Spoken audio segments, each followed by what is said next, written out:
subscribe to our YouTube channel and press the bell icon to get the latest tech updates from TechSole Blog.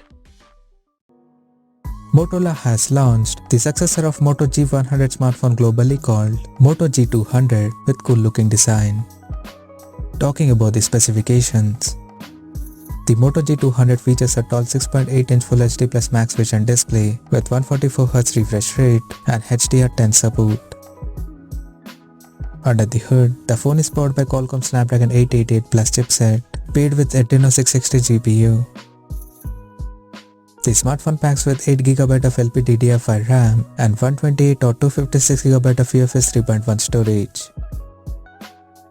As per the camera, the Moto G200 supports a vertically aligned triple camera setup on the rear that houses a 108MP main camera with f1.9 aperture plus 8MP ultra wide-angle lens with 120° field of view and a 2MP macro lens with f2.4 aperture. The rear cameras of the phone can capture up to 4K videos at 30 frames per second. For selfies, it has 16MP camera under the hole punch at the top center with f2.2 aperture.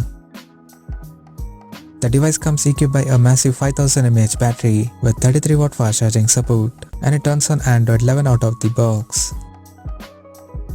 Additionally, the smartphone features a side-mounted fingerprint sensor for authentication, and it is IP52 certified for splash resistance. The connectivity option on the phone includes 5G, Wi-Fi 6, Bluetooth 5.2, GPS, NFC, and a Type-C charging port. The physical dimensions of the smartphone measures at 168.07 by 75.53 by 8.89mm and it weighs around 202 grams.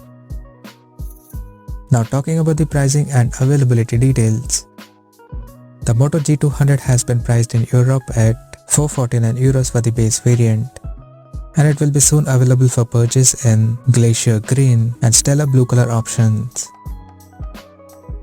So what do you guys think of this Moto G200 smartphone? Do let us know in the comment section below and stay tuned to TechSole Blog YouTube channel for more tech updates. Thanks for watching. We'll see you guys now next video.